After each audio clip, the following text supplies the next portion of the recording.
नमस्कार, आदाब, सत श्री अकाल, जय भीम, जोहार। मेरा नाम है नवीन कुमार। आज हम आपको लोकतंत्र के दौर का अयोध्या कांड सुनाने जा रहे हैं। राम की नगरी ने राम के विक्रेताओं की राजनीति का राम नाम सत्य कर दिया। राम का हाथ पकड़ के मंदिर का रास्ता दिखाने वाले अवतारी पुरुष के पांव जहां जहां पड़े वहीं वहीं बंटाधार होता चला गया।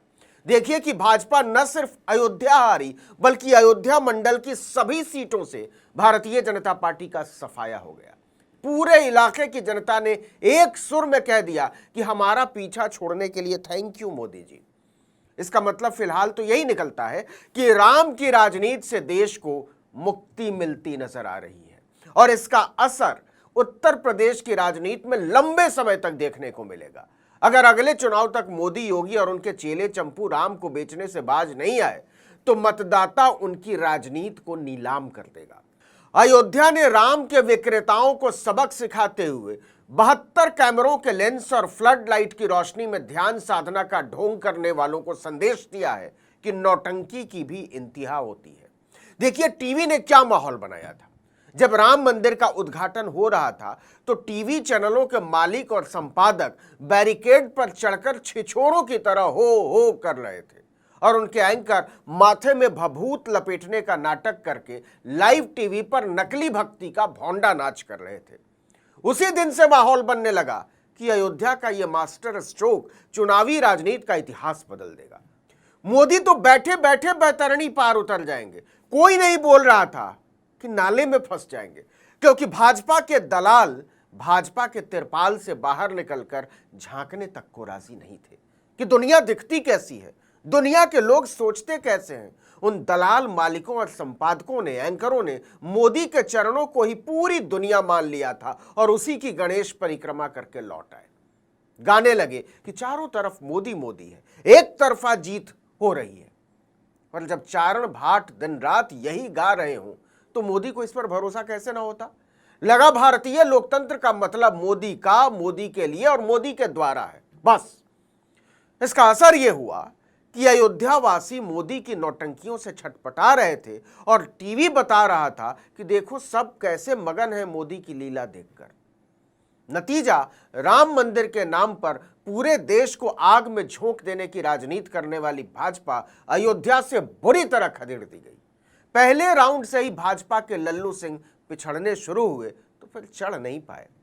फिर भी किसी को भरोसा नहीं हुआ कि लल्लू सिंह हार कैसे गए, मंदिर बना है भाई, ये कैसे हो गया।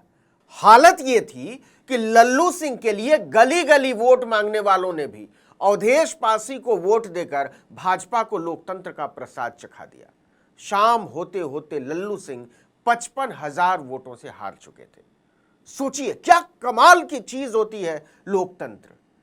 जिन राम को बेचने के लिए आधे अधूरे मंदिर का उद्घाटन करके माहौल बनाने की कोशिश की, उसी अयोध्या के बाजार में भाजपा की चादर नीलाम हो गई। सोचिए जिस राम मंदिर आंदोलन की वजह से भाजपा ने पूरे देश में जड़ें जमाई, जिस राम नगरी अयोध्या को भाजपा ने अपने एजेंडे में सबसे ऊपर रखा, जिस अयोध्या की वजह से भाजपा न सिर्फ उत्तर प्रदेश बल्कि 3 बार केंद्र की सत्ता के पास तक पहुंची, उसी अयोध्या ने मोदी के माथे पर लिख दिया कि आपकी नफरत की राजनीति हम सियाराम की संततियों को मंजूर नहीं है। आप जाइए यहां से और राम की लीला देखिए। भाजपा सिर्फ अयोध्या से साफ नहीं हुई बल्कि फैजाबाद मंडल की सभी सीटों से पार्टी का सफाया हो गया। जी हां, यही नाम था इलाके का, जिले का, फैजाबाद। और अयोध्या उसकी एक खूबसूरत बस्ती हुआ करती थी जहां बौद्ध, हिंदू, मुसलमान साथ रहते थे। लेकिन राम को बेचने के लिए फैज को मिटाने के निखट्टू राजनीति के आराधकों को भी वक्त ने कहां छोड़ा। पाइप से राम जी के माथे पर रोशनी पहुंचाने की वैज्ञानिकता को चमत्कार साबित करने वालों को केवल 4 महीने में अवाम ने उनके चरित्र की ऐसी सजा दी है कि भरी दोपहरी में भाजपा का दंभ गोधुली में भिन भिना उठा है। फैजाबाद यानी अयोध्या हार गए, बगल में बाराबंकी हार गए, बस्ती अमेठी हार गए, सुल्तानपुर हार गए, सीतापुर हार गए और तो और राम मंदिर बनाने वाले ट्रस्ट के मुखिया नृपेंद्र मिश्रा के बेटे साकेत मिश्रा श्रावस्ती से बुरी तरह हारे। अयोध्या के चारों तरफ अब मोदी की नकली राम भक्ति को सिखाए गए सबक के निशान कायम हैं। तो ऐसा क्यों हुआ? क्योंकि नरेंद्र मोदी नागरिक को सैलानी से ज्यादा कुछ समझने को राजी नहीं है। इसलिए बनारस को टूरिस्ट प्लेस बनाने के बाद उन्होंने अयोध्या को भी वही बनाने की कोशिश की, और यह बात न बनारस को पसंद आई और न अयोध्या को। पिछले 2 वर्षों से चल रहे सड़कों के चौड़ीकरण और दूसरे कामों की वजह से जनता तंग आ चुकी है। किसी की दुकान चली गई, किसी का मकान गिरा दिया गया, दस्तावेजों की कमी की वजह से लोगों को पर्याप्त मुआवजा नहीं मिला, जिन्होंने आवाज उठाने की कोशिश की उन्हें राम का नाम लेकर कुचल दिया गया। नतीजा, पिछले लोकसभा चुनाव की तुलना में अयोध्या में 9% कम मतदान हुआ। भाजपा का कैडर मतदाताओं के घरों तक पहुंचा ही नहीं। दूसरी तरफ समाजवादी पार्टी के प्रत्याशी अवधेश पासी घर घर पहुंचे, मुद्दों पर बात की और साफ साफ मुद्दों के आधार पर वोट मांगे। दूसरी तरफ लल्लू सिंह सिर्फ मोदी का पोस्टर हवा में लेकर घूमते रहे, लेकिन नतीजे आए तो पता चला कि मोदी के पोस्टर को फाड़कर जनता रोटी, कपड़ा, मकान और नौकरी की मांग लिख चुकी थी। सपा और कांग्रेस के कैडर वोट के अलावा दलितों और मुसलमानों का वोट भी एक तरफा समाजवादी पार्टी के प्रत्याशी को गया।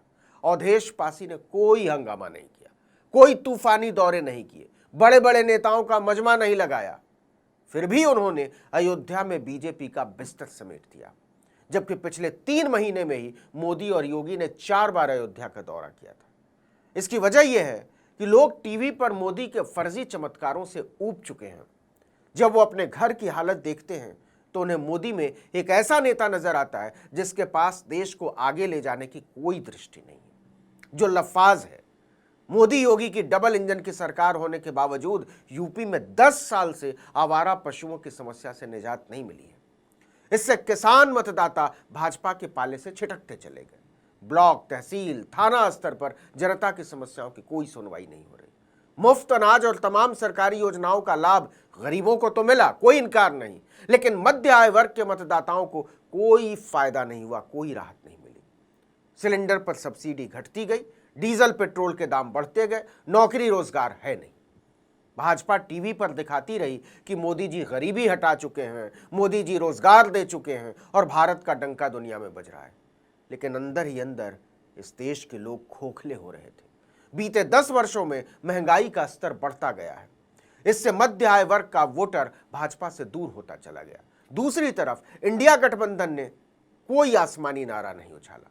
उसने बेरोजगारी की बात की, महंगाई की बात की, पेपर लीक और अग्निवीर जैसे मुद्दों पर लोगों को जगाया और कामयाब रही। नतीजा यह हुआ कि अयोध्या मंडल ने एक साथ मोदी का तंबू उखाड़ दिया। मोदी समझ ही नहीं पाए कि इंडिया शाइनिंग वाले दौर की तरह हवाई अड्डे जैसी सुविधाएं इश्तिहारों में छपवाने के लिए तो ठीक है, लेकिन इसका कोई बड़ा फायदा स्थानीय जनता को कम ही मिलता है। बाहरी और पैसे वाले सैलानी इस सुविधा का लाभ उठाते हैं, बड़े बड़े अमीर पैसा कूटते हैं। वो समझ ही नहीं पाए कि राम राज का मतलब केवल मंदिर नहीं होता है। अयोध्यावासी आज भी बेहतर स्वास्थ्य और शिक्षा व्यवस्थाओं के लिए तरस रहे हैं। यहाँ मेडिकल कॉलेज तो है, लेकिन उस मेडिकल कॉलेज में न डॉक्टर पूरे हैं, न इलाज की पर्याप्त व्यवस्था है, न दवाइयाँ। मोदी को लगता रहा कि अयोध्या के लोग आसमान से उतरते हेलीकॉप्टर और हवाई जहाज देखकर बांसुरी बजाएंगे, लेकिन जनता ने उनकी बंसी बजा दी। ऊपर से अखिलेश का पिछड़ा, दलित और अल्पसंख्यक यानी पीडीए फार्मूला उन हिंदुओं को भी पसंद आया जो मंदिर तो चाहते हैं, लेकिन मार काट और नफरत की कीमत पर नहीं, मुसलमानों का दिल तोड़ने की कीमत पर नहीं। मोदी इतनी मामूली सी बात नहीं समझ पाए कि राम को नफरत से साधने की राजनीति एक दिन जब ऊब और हताशा पैदा करेगी तो उन्हीं राम की नगरी के बाशिंदे उनके पैर उखाड़ देंगे। इस वीडियो में इतना ही, लेकिन अगर आपने आर्टिकल 19 इंडिया को अब तक सब्सक्राइब नहीं किया तो फौरन कीजिए, बेल आइकॉन दबाइए, घंटी जैसी आकृति, लाइक कीजिए और कमेंट करके बताइए हमारा वीडियो आपको कैसा लगा। हमारा ट्विटर हैंडल है article19_India और मेरा ट्विटर हैंडल नवीन जर्नलिस्ट। नमस्कार।